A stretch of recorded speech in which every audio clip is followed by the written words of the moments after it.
Sheriff's Deputy Timothy Allen Ross stood on the sidewalk outside of his hometown's only police station. A single-story building, small and compact, and made of brick.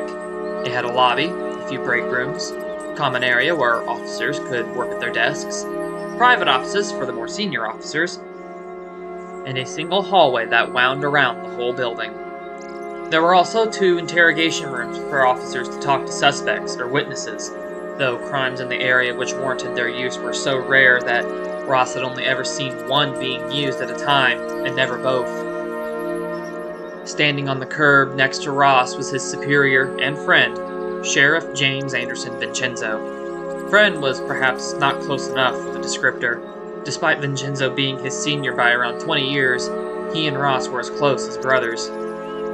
Ross had been the good sheriff's deputy, standing beside him loyally throughout the toughest cases, and throughout the hellish previous months. It was now a spring day. The grass and trees, all fresh, bright green in color, in their corner of the world had calmed down after enduring a hellish winter, though it wasn't back to normal. Around them, the blocks, streets, and closely packed homes were silent, still, and deserted of all people.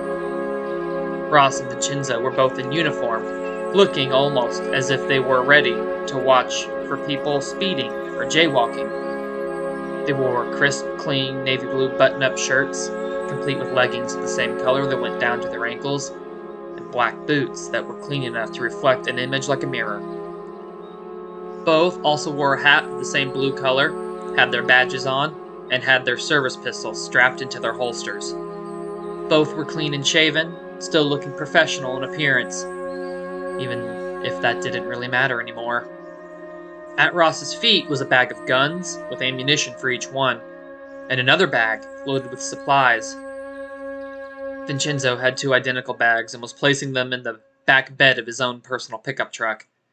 Each had packed bags for their own respective journeys. Both were about to set out and leave their small hometown, which had a population of less than 6,000 people ever since it was founded, usually being closer to 2,000 or 3,000, for good. The town was located in the central region of western Ohio, almost directly in the middle between the northern and southern border of the state. Not far from the Indiana border. In fact, the town ran right up to a bridge that separated the 2 states. If one walked to the river on that side of town and stopped on the bank, they could look across and maybe see someone in the Hoosier state wave back on a nice day. Personal watercraft would have been a common sight, zooming either upstream or downstream as people enjoyed being out on the water on a nice day. Those days were all gone, though, and unlikely to return anytime soon. The town was deserted. As far as the officers could tell, for the last week they'd been the only 2 human beings left in the whole place. Most people had stayed put in their homes initially when the anomaly, the term that had unofficially been given to it, but seemed universally accepted for the name of it, began putting strain on the seams of the civilized world. Things had been on shaky ground for a while, but remained manageable. But that changed during the middle of the winter months. The seams which held society together, normalcy in daily life, and an uninterrupted supply chain, finally broke in most of the country west of the Appalachian Mountains. Things went bad, and for a while no one thought it could get worse. When things went exceptionally bad, people began fleeing. First 1 or 2 families at a time, then whole blocks left in droves.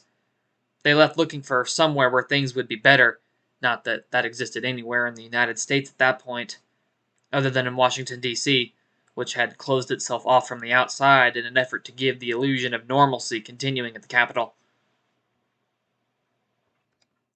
Of a functioning government working and getting close to solving what was an unsolvable problem. Everywhere was in the same situation the town had been in. Some places, in fact, were far worse. There was simply nowhere to go, and if anyone did try to travel to the capital of the country for shelter, the roads had been barricaded by National Guardsmen who turned them away with pointed weapons. Meandering people congested the roads, or in the bigger cities, simply began to riot.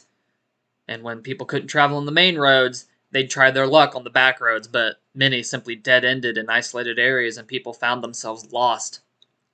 Compared to several places, the The small town near the Ohio border Ross had grown up in was almost unaffected by the worst events.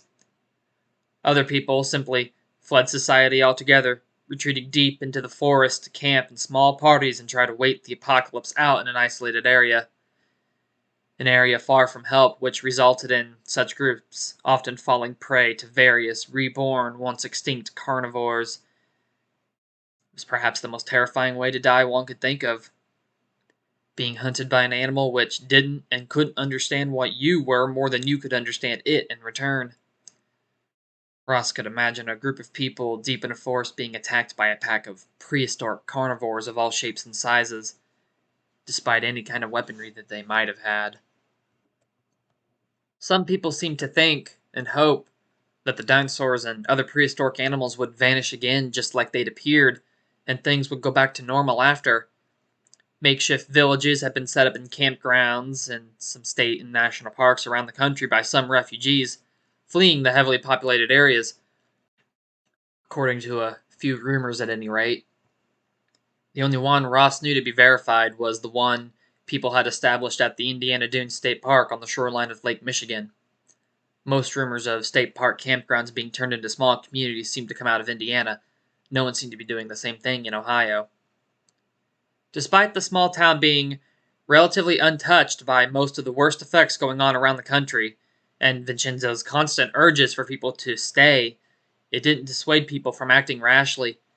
Hearing rumors of possible safe places made people want to try to find them and stay there, but most didn't seem to really exist. People nonetheless continued to steadily leave, convinced that they'd find a better place to ride the anomaly's effects out, until finally, a week prior, the last family in the town had packed up and left, leaving Sheriff Vincenzo and Deputy Ross the only ones in the town. And since there was now no one left to protect, they were sure of it. It was clear things would never go back to the way they had been. The two were also about to set off. Despite the effort perhaps being fruitless, they and other officers they'd had until they too had left with their families had done their best to protect everyone for as long as they could. Now those people were scattered all over and none would likely ever come back. Ross had known the day would eventually come after the first families left, and now it had. Everyone was gone. He and Vincenzo had only stayed because neither had families. They were the closest thing to it each other had. Vincenzo placed the bag of supplies in the bed of his police department issued pickup truck and the bag of guns in the back seat. He closed the door and turned to Ross. "So, what are you going to do next?" Vincenzo asked. "I'm going to head east. Things might be slightly more stable on the other side of the Appalachian Mountains. It sounds like the East Coast got off the lightest in all this. If I can make it that far, anyway. Maybe I won't. Maybe I'll find somewhere to settle down before there." Ross looked down for a moment at Vincenzo's question, before looking back up. "I'm not sure where I'm going to go," the deputy admitted. "You want to come with me?" Vincenzo asked. "You're more than welcome." Ross smiled ever so slightly. He sighed and nodded. "Truthfully, yeah, I do," he admitted. "But you're not going to," Vincenzo replied. Ross sighed. I just got a feeling. I need to go elsewhere. My gut says head south," Ross replied. Vincenzo looked Ross in the eyes and nodded in acceptance. He stepped forward and pulled his deputy into a hug, which Ross returned. It was a long hug, like family members would share if it was the last time that they'd see each other again for a very long time. As they pulled back, Vincenzo grabbed Ross's hand and shook it. "Kick this New World's ass," he said, clapping his deputy on the shoulder one final time. Ross nodded. "You do the same. You've done a great job so far. I don't think even a T-Rex would dare cross you," he replied with a light chuckle. Though he knew they likely wouldn't, Ross nonetheless added, "Maybe we'll meet again in the future." Though he also knew that they likely wouldn't, Vincenzo entertained the notion with a nod. "Maybe," he said, preparing to take his leave of his deputy, best friend, and hometown for the last time. He'd already packed what he wanted to keep from his home, so once he'd hit the road, there'd be no turning back. Maybe things will settle down soon and people will get their heads back on their shoulders instead of panicking. Vincenzo deeply sighed. Good luck, he said after a moment. Ross nodded. You too, he replied, looking around for a moment before putting his hands on his hips and sighing. I don't have a vehicle. Ross's police department issued pickup truck had been stolen by one of the other officers when they'd fled the town weeks before. Vincenzo nodded in understanding. The last squad car parked behind the station is mine. Clearly I'm not going to need it, he said, motioning to his truck. You're welcome to take it. The keys are in the upper right drawer of my desk in the station. Ross smiled slightly. Thanks, he said, shaking Vincenzo's hand again. Vincenzo had 2 vehicles issued to him by the department, a squad car and a pickup truck. He was taking the pickup truck, so he had no need for the squad car anymore. And even if it would have left him without a vehicle, he would have offered his own truck to his deputy nonetheless. With their final handshake, the two let go and Ross took a step back, nodding gratefully. With a final nod and smile conveying well wishes in return, you could never have too many in the dangerous new world they were setting off into. Vincenzo turned away and got into his truck. The sheriff started the engine, which roared to life like a bellowing dinosaur, put the vehicle into drive, and pulled away from the sidewalk and onto the street. Ross stayed on the sidewalk and watched Vincenzo's truck drive away until it turned a corner and vanished from sight, leaving him alone. Ross sighed, looking at the empty police station behind him and then around at the empty town before he started walking. He left the bags on the sidewalk. There was no one around to steal them after all. And instead of going into the station, he set off on a walk through his town one last time. Slowly walking up the street away from the station, Ross began looking around and taking in the familiar sights of the town he'd grown up in. One that only a year before had been as lively as any close-knit small town was. And although it had been, it didn't look at all abandoned yet. Though the homes were all empty, and many people's possessions were scattered, left behind in driveways and yards in front of the houses, forgotten due to hurried departures, the town itself didn't look abandoned, yet. A few cars were still parked on the streets outside of homes, grass in the yards was still trimmed and short. No yard was overgrown yet due to how short amount of time had passed since people began fleeing. Nothing was in ruins yet. It looked like at any moment people would walk out of the front doors of their homes, adults about to go to work who would give him a friendly wave, or children about to play a game of tag, or a version involving water balloons if it was summer, or the family pet peeking out at him from one of the windows as he walked by the house. For now, it was all frozen in time, a monument to a world only living in people's memories. It all looked like that there should have been people all over the place going about their daily activities, but there was just no one. Ross continued walking, like a cop patrolling his town for troublemakers, in uniform and his face stern. The feeling of seeing it all empty filled him with a feeling that he just couldn't put into words. At the end of one house's driveway, a trash can was knocked over, and Ross wondered what had caused it. Could have been knocked over by the homeowners as they fled, could have been knocked over by raccoons looting it, or even by some animal that had been extinct for 300 million years. The sight of a knocked over trash can would have never made it bat an eye before, but it did now, because it was just another thing that raised a question which he'd never have an answer to. Ross had walked the streets of his little Western Ohio hometown thousands of times, and he never thought about the fact that one day it would be for the last time.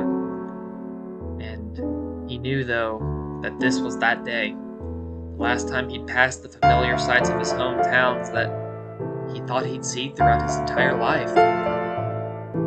A town he never thought he'd see left empty like it was now. He never thought that he'd be the last person left in the town either. Ross passed his old school, and looking at it made him think of all his childhood friends.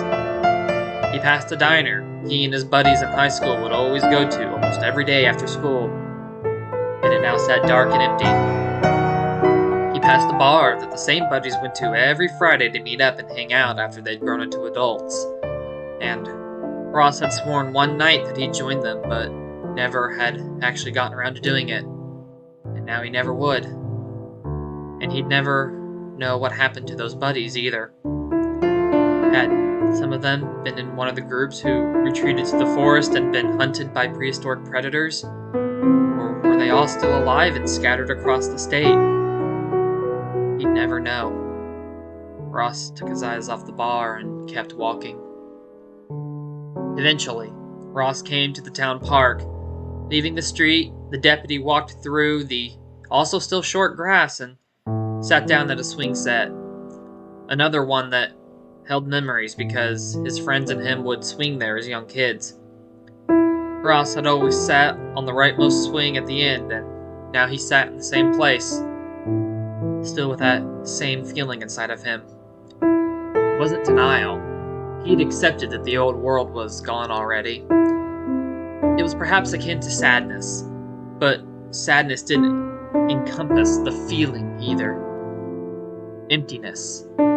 Aimless emptiness perhaps came closest to the feeling inside of him. As he idly swung himself back and forth with gentle pushes of his legs, Ross remembered his childhood friends and wondered where they all were then, and where they had ended up when things fell apart. He'd never know. Knowing he would never know about what happened to so many people he cared for hit hard. Everyone was gone. Now the town of so many memories was empty, save for him, and everyone in those memories were all missing, or just gone. All their possessions, their homes, and everything they'd worked for had been left behind, abandoned, left to crumble into nothing.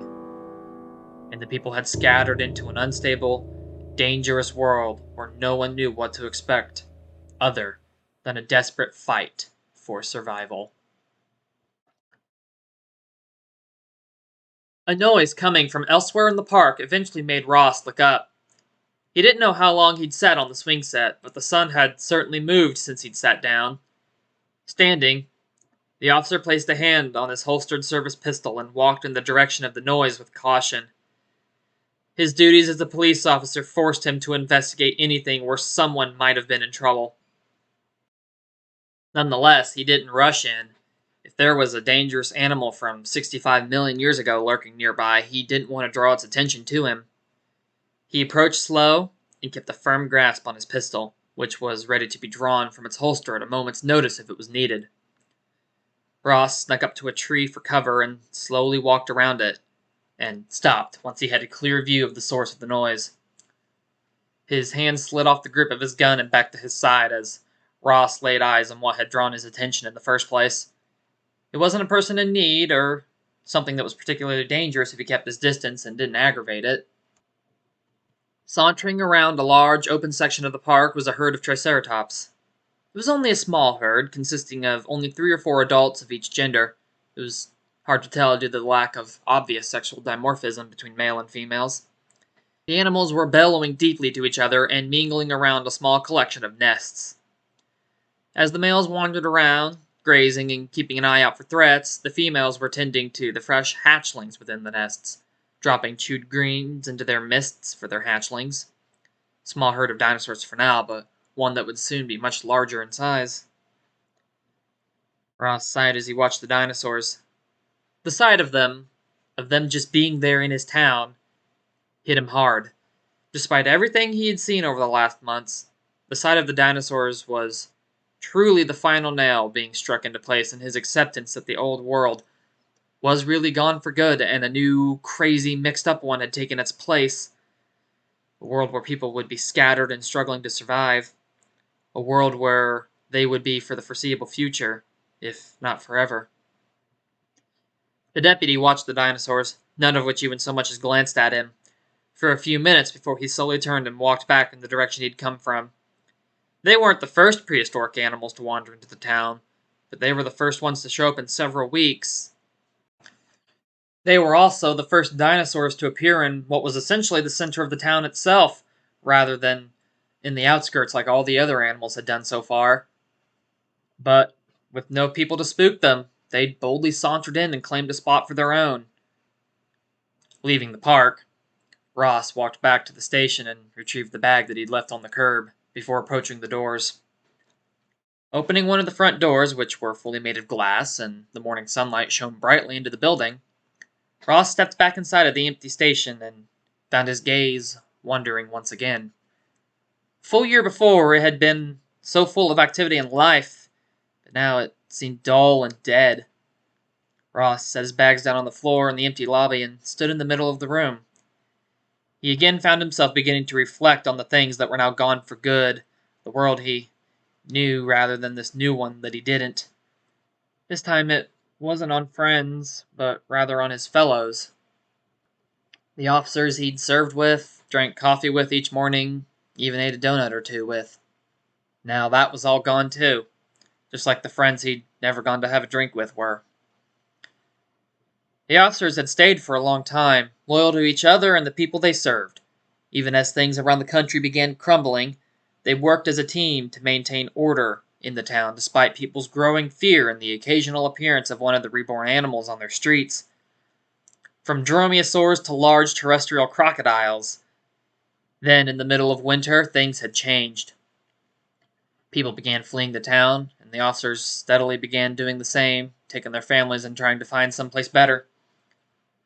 The change had occurred after one single event in the winter, a cold night which Ross recalled vividly.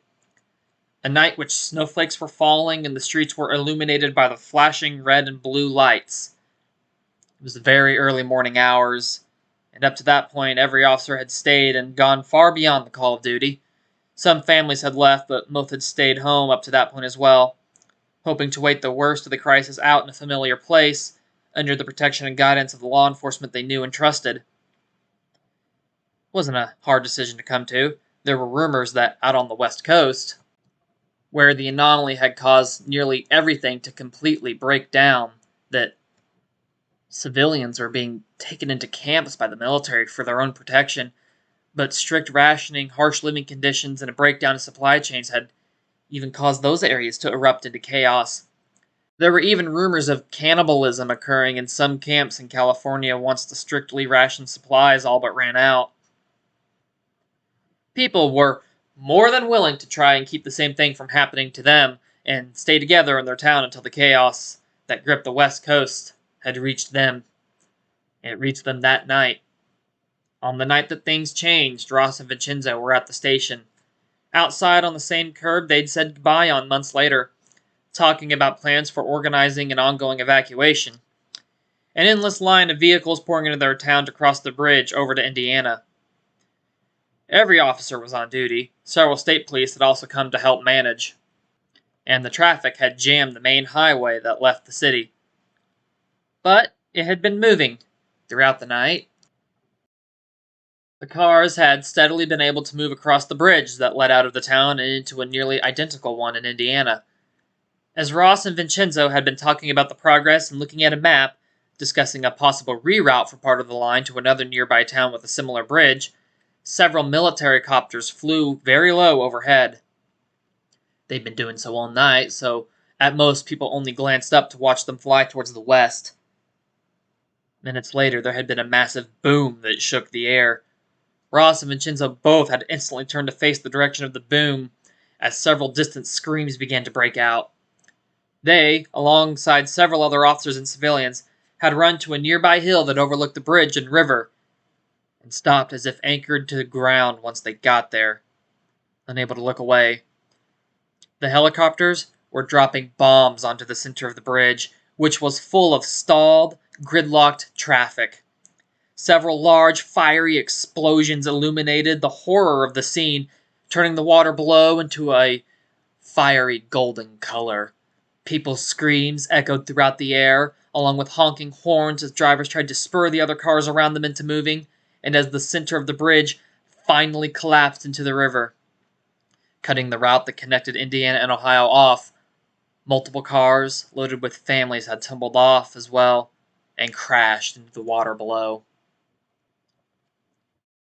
Ross had never felt so helpless or angry as he did as he stood on the hill and watched it all happen.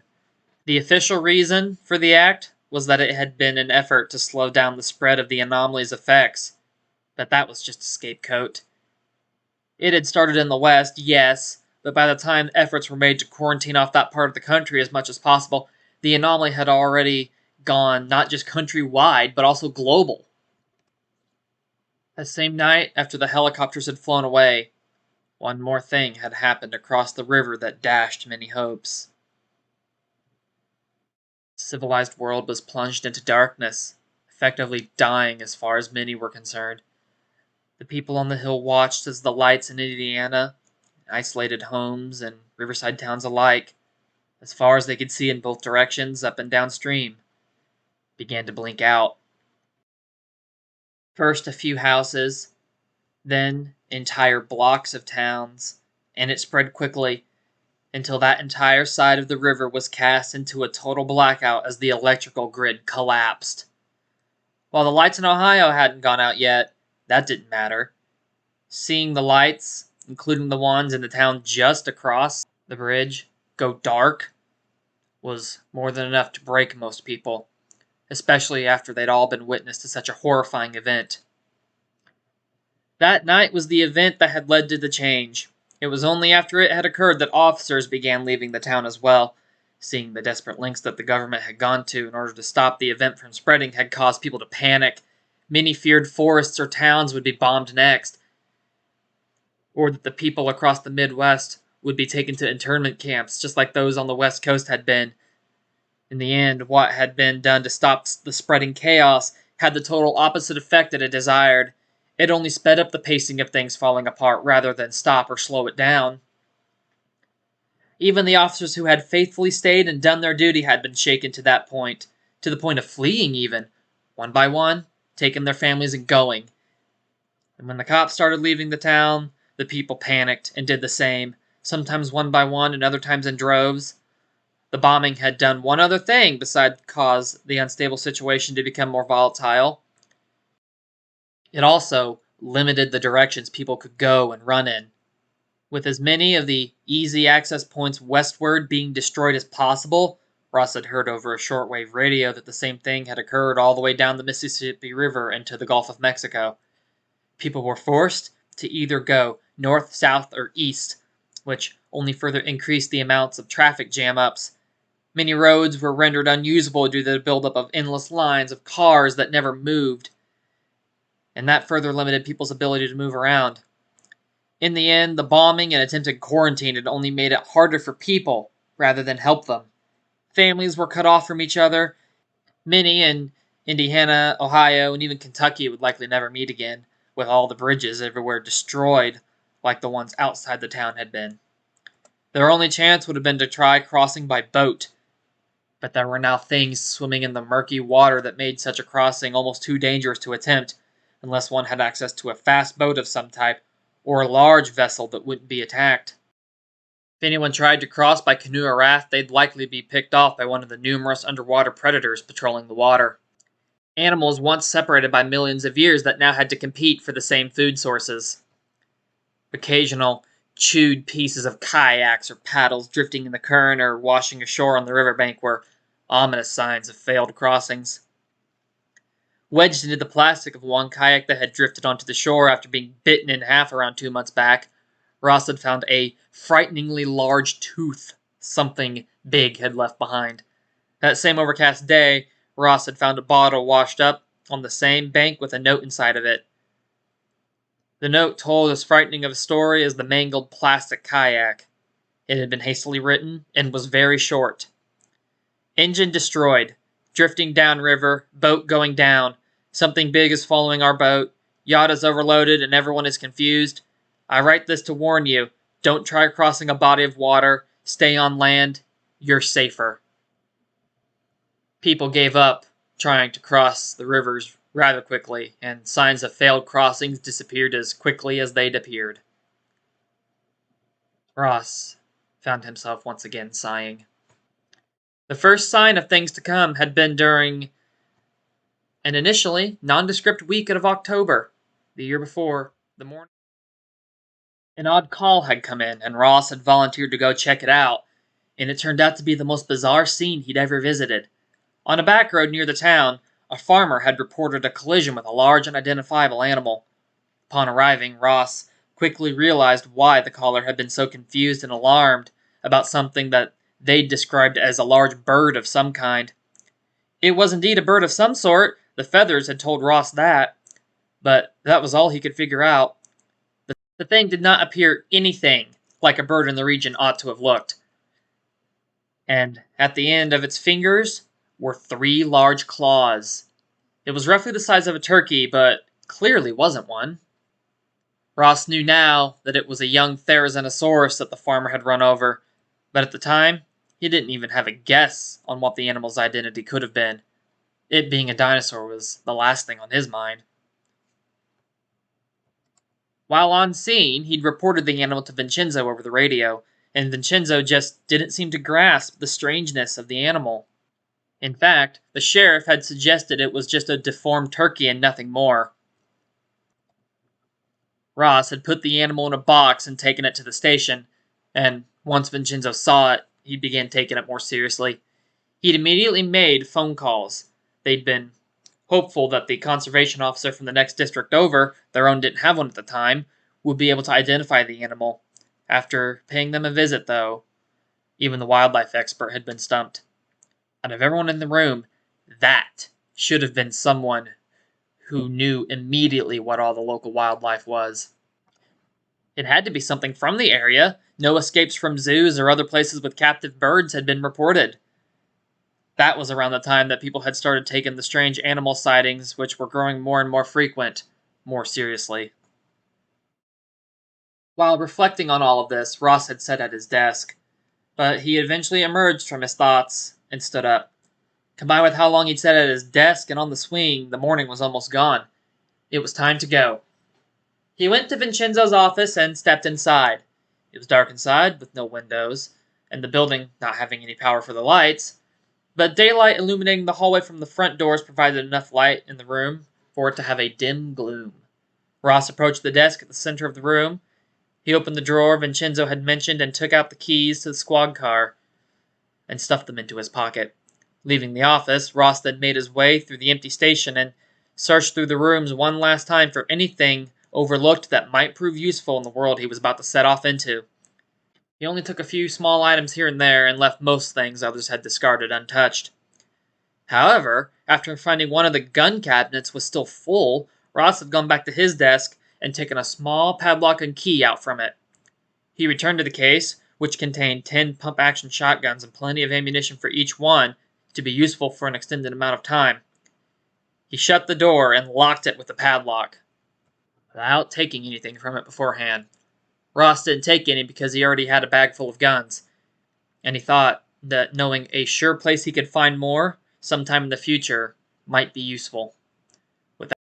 With that in mind, he put the key to the lock, the only key to it, on a ring and hooked it onto his belt to keep it separate from Vincenzo's keys, so he'd always know which one it was. Finally, there was nothing more to do. Ross retrieved his bags from the lobby and went to the station's back door, where the force's vehicles were parked. Only one car remained, parked along the back wall of the station. Ross approached it, opened the door, and placed his bags into the back seat before closing the door again. Looking around, he took a moment to process the fact that this was it. He was really about to go, for good. He was leaving his hometown behind forever. Despite leaving a stash behind, in all likelihood Ross knew he'd probably never return. So finally, with probably his 50th sigh of the day, Ross took one last look around and opened the car door. Sitting in the driver's seat and pulling out Vincenzo's keys, Ross pulled the door shut and started the engine. Seeing the gas tank was full, Ross put the vehicle in reverse, backed out of the spot, pulled forward and out onto the road. He saluted the station and town with a few short whistles of the siren. He then circled around the station and began driving in the same direction Vincenzo had earlier. However, instead of turning where the sheriff had, Ross went straight and drove until he was leaving the busy part of his town behind. The street lights on the utility poles ended and the houses grew scattered. And then there were only fields with dotted woodland on all sides, and the town welcome sign passed by his window, vanishing in Ross's rear view quickly, and he was officially off. He set his jaw and didn't look back as he left it, and those people he knew so well, all behind for good. For the rest of the morning and into the early afternoon, Ross drove the car south. Following an interstate winding through the western side of Ohio, Ross made steady progress. He'd had to travel east towards the central region of the state for a time, heading in the general direction of Marion, before merging onto the interstate he could take south.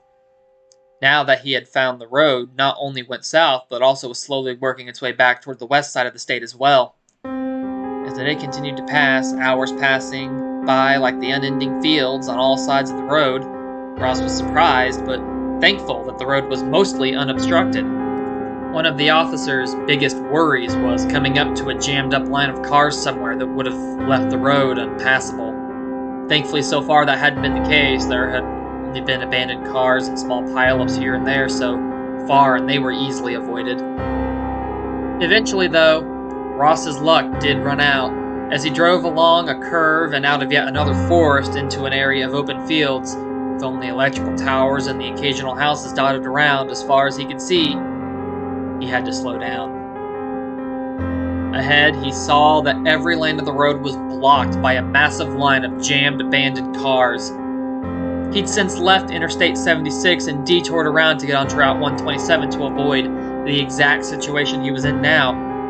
Who would have guessed an isolated highway would have ended up being blocked instead of the heavily used interstate? He stopped his car at the end of the jam up and sighed. "Shit," he muttered, leaning back and just staring at the scene. He slowly let off the brake and eased his car forward, around one of the vehicles at the end of the pileup, and stopped it again just as quickly. It was an all but impossible obstacle to pass. Cars stretched on ahead as far as he could see, and off the side of the road too. In theory, maybe there was enough space for him to worm his car through, but it would take hours upon hours for sure, and he didn't want to be stuck on the road at night. And if it hadn't rained a few days prior, he'd have just driven in the field to go around, but getting his vehicle stuck out there wouldn't have helped his situation any. Being stranded out there where there was no cover sounded like a bad situation waiting to happen. Knowing how far back he'd have to backtrack in order to find a route to bypass the area, Ross decided that he didn't have the time to spare. It was best to keep moving forward at a slower pace than lose several hours of trying to find a way around. There even was one, because who knew what state the other highways would be in? With that in mind, Ross turned off the engine and stuffed the keys into his uniform pocket. Opening the door, Ross stepped out onto the pavement and looked around for a moment before going to the back door and opening it as well. Pulling his bags out, Ross took a drink of water from a bottle before slinging both bags over his shoulder. Looking back inside his vehicle, Ross spotted the radio, and after a moment he decided to chance talking into it. Turning it on and grabbing the receiver, he lifted it to his mouth. "Hello? Vincenzo, are you there?" Only static greeted him in response. He tried again. "Vincenzo, it's Ross, do you copy?" He was rewarded with the same response, so he sighed and tried something else. "Hello? Does anyone hear my voice?" he asked, leaning against the open driver's side door as he spoke. "This is an emergency channel. Does anybody hear me? This is the sheriff's deputy speaking. Can anyone hear me?" Again, he got no answer, so he just sighed and lifted the receiver to his mouth one more time. "Well, if you do, just some friendly advice. Stay off Route 127 north of Cincinnati. It's completely fucked. Mark your maps." With that, he placed the receiver back in its place and turned the radio off. As he leaned back out of the car, he looked ahead towards the traffic jam again. Ross stood next to the car for a moment before settling his nerve and committed to walking forward and hoping to find a new vehicle on the other side of the car jam up.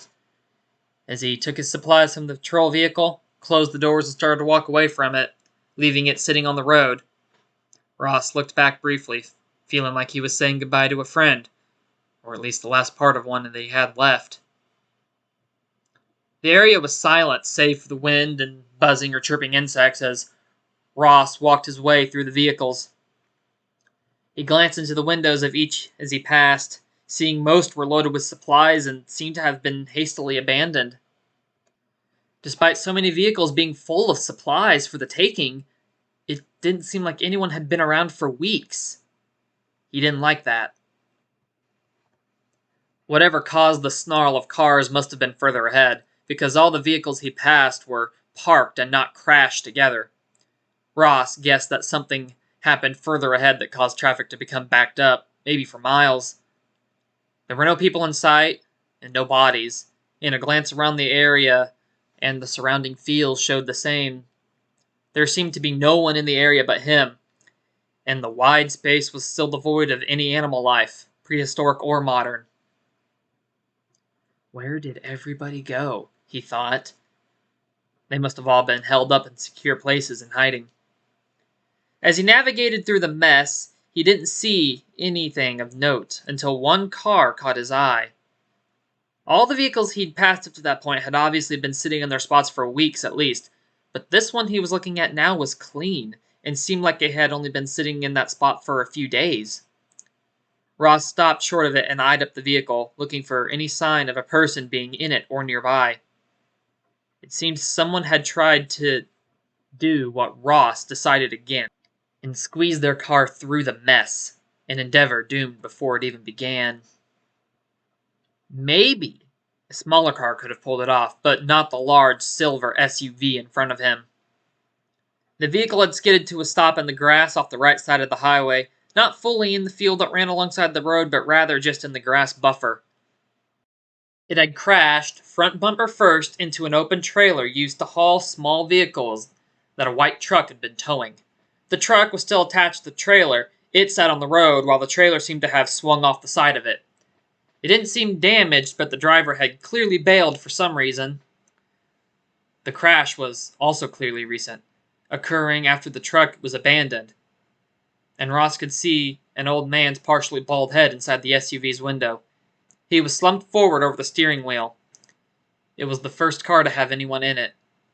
Seeing the victim, Ross slowly set his bags down on the pavement and, by instinct, once again became an officer whose job it was to serve the people. Once a cop, always a cop. You don't stop serving those in need ever, even in an apocalypse. At least he didn't stop. Placing his hand on his pistol, Ross slowly approached the crashed car. As he got nearer, he saw the grass around the vehicle was marked by multiple large, three-toed footprints from a large theropod dinosaur. Maybe from a Tyrannosaurus rex or something of similar size. He didn't know any of the large theropods outside of that one by name, but he knew there were several. Ross's grasp on his pistol tightened as he saw the prints, and he again stopped, now just a few steps from the car. There was no movement, and the only sound was the whistle of the wind. Ross turned his head and scanned the fields on all sides, but they remained empty of animals. So with the area still empty, the fields only being dotted with the stalks of dead corn, Ross decided it would be safe to speak up. "Sir, are you okay? Police officer here," Ross called out in a loud voice. Not getting a verbal response or seeing any movement prompted Ross to close the rest of the distance to the vehicle. Upon still getting no response, Ross reached out and opened the vehicle's driver's side door. "Sir," he said, placing a hand on the old man's shoulder and leaning him back against the seat. His body was stiff. Ross lowered his arm to his side. The man had committed suicide by slicing his wrists with a small blade that he still was grasping in his hand. Likely after his car had struck the trailer, or maybe because of whatever had been circling around the vehicle after the wreck. The man's eyes were still open, vacant, and seemed to still hold a trace of sadness. Ross shook his head, wishing the man had waited before taking such an action, but he resigned to the fact that there was nothing he could do. Ross couldn't blame the old man. It was a better way to go than possibly being eaten alive or trapped in the car for weeks. Stepping back, he shut the vehicle door again and left the man be. Retrieving his bags from where he dropped them, Ross slowly slung them over his shoulder. and continued walking. He'd seen many dead bodies, he'd seen many crashes, he'd seen many situations where he couldn't help someone. There had been times where he could only hold the victim's hand while they died. But that one hit him differently than the others. Maybe because it was his first in the apocalypse, first in a world where he couldn't help people like he used to.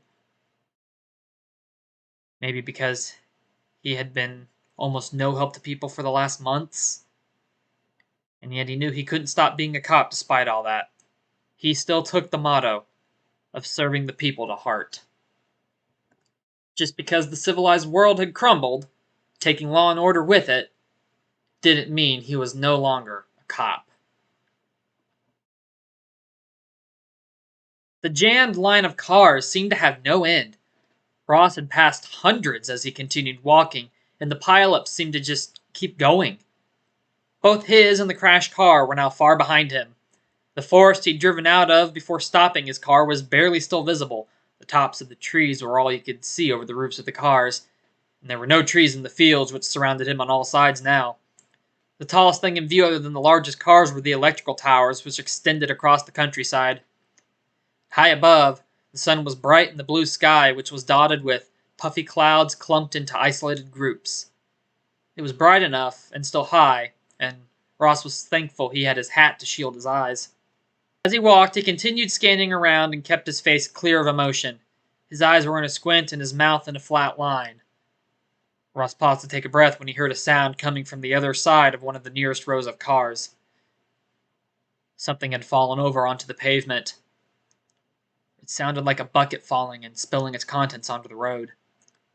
Ross quickly looked behind him and in the direction the sound had come from.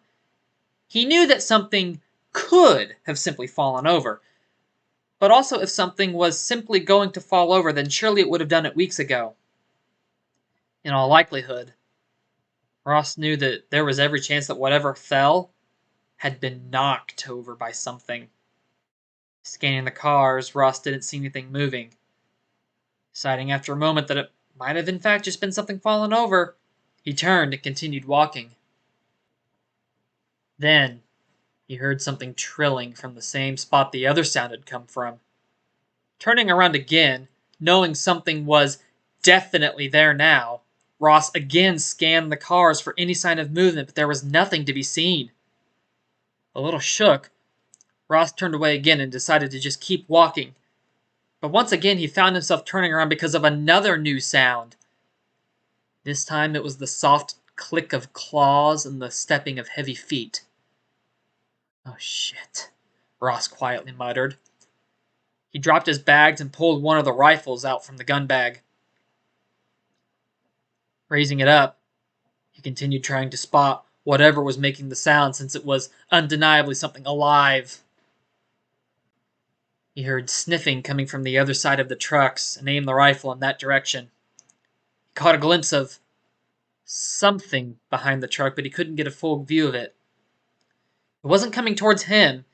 In fact, it seemed to be content simply sniffing around the cars, walking in a bit of a loop, rather than trying to come at him. Now that he had an identification on the unknown animal's location, and since it didn't seem to be interested in him, Ross decided to just get away rather than waste a bullet. Better to carry on before it became interested in him and to save the supplies, Ross decided, though it was certainly creepy how he had been so close to it and had no idea it was there. He'd passed within one car's width of the shape only a few seconds prior and been none the wiser. Picking his bags up, he began walking at a quickened pace away from the spot. Glancing back over his shoulder one final time after only walking a few steps, Ross stopped. There was a face looking at him through the dirty windows of a nearby truck. A large, brown, bird-like face with forward-facing wide eyes and small pupils focused on him like laser pointers. The deputy felt like he was hit with a bolt when he saw those eyes. It was standing as still as stone on the other side of the truck, gazing through the vehicle at him, unmoving. "Screw being quiet," Ross said, not about to risk that thing following him, especially since the last time he saw a strange bird-like animal it turned out to be a dinosaur. That was also most definitely what he was looking at the moment. Not even dropping his bags, he pumped the shotgun, aimed it at the truck window on the opposite side of what the dinosaur was looking through. "Get out of here!" he roared at the top of his lungs, firing a bullet into the glass. The windows on both sides of the truck exploded, and the thing squawked in alarm and ran off towards the nearest patch of trees, claws slapping the pavement with each step it took. It was gone so quick that Ross didn't even get a good look at it. All he saw was a flash of brown and black spotted feathers at the end of a tail as the thing turned to run. And that was it. Ross lowered the rifle as the footsteps quickly faded and sighed in relief. He didn't know if the thing would even have followed him. In truth, he even doubted it, because it hadn't seemed too interested in him. It had only seemed to realize that Ross was there around the same time he realized it was there, and once it had, it didn't try to follow him. It just looked at him.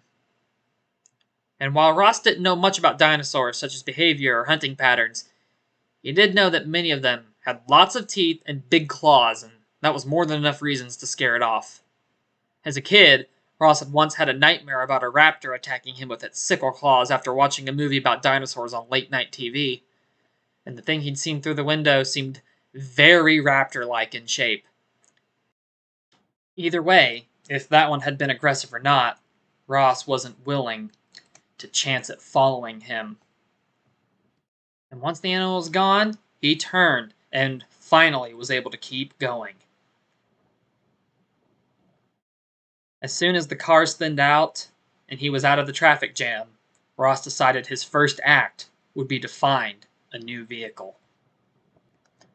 Not much further up the road, Ross crested a hill and a skyline came into view. There, still and silent, was Cincinnati. Ross stopped for a moment to take the view in.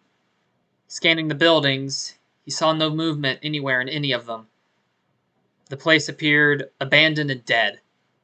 People had apparently fled from here too, just like they had back at his hometown. Though he could make out the details of the buildings, he was able to see each window in the skyscrapers. He was still several miles north of the city, and if he didn't find a vehicle, he'd be hard-pressed to get there before the sun started going down. Starting forward again, the vehicles began to thin out, and he could see the road ahead was empty. It was clear now that he'd finally left the worst of the jam behind. One of the last vehicles stopped was a white truck, towing a car-hauler trailer with two gas-powered scooters strapped into the back. They were the kind that had a seat of their own, and they needed a key to start.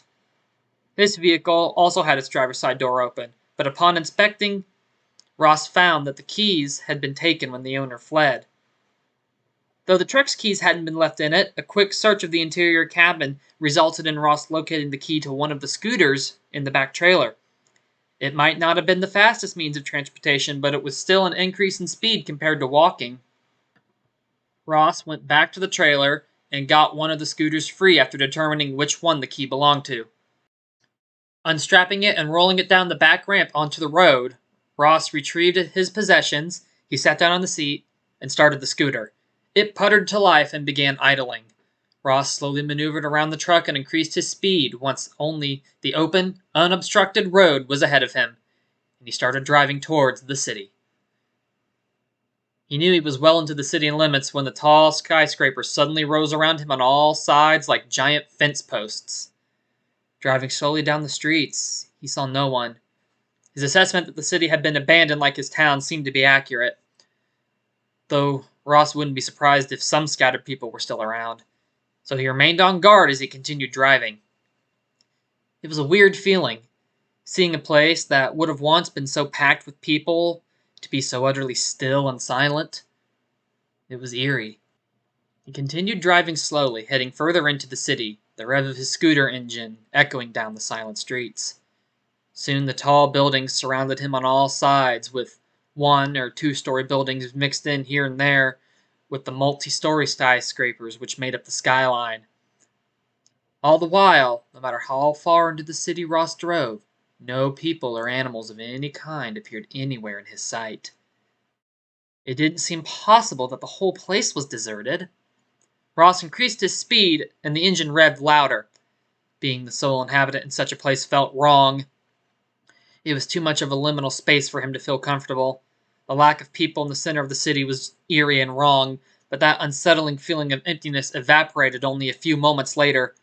Coming to one of the seemingly endless four-way intersections in the city, Ross turned around a corner to go left and hit the brake the second he saw what was around the turn. The building on the corner he was driving past prevented him from seeing what was waiting for him on the street he'd turned onto. Standing on the side of the street he'd turned onto, not far from where he was idling on the scooter, were several large, feather-covered theropods. It was a pack of several large dinosaurs picking the last meat off a human's bloody corpse. A corpse that was too small to be a full meal for the sheer number of dinosaurs at that size by itself.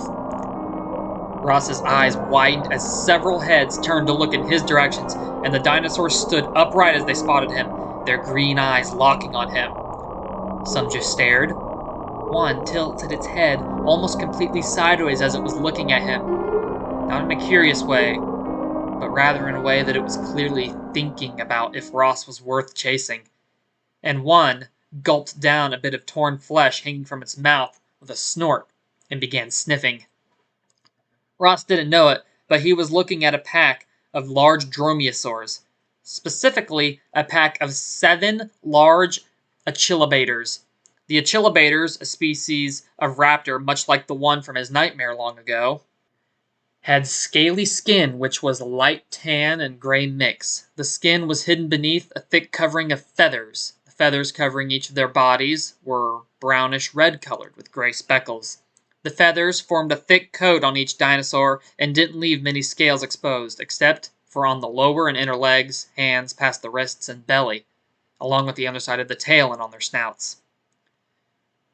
Their faces were similar looking to the one Ross had seen back on the road. The uncanny forward-facing eyes were the same, but these ones were much larger than the one Ross had seen earlier.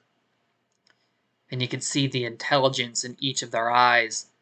The thinking mind of the dromaeosaurs had, which was fully devoted to him at that moment, likely thinking about if they could eat him too, like the poor soul they'd just finished off.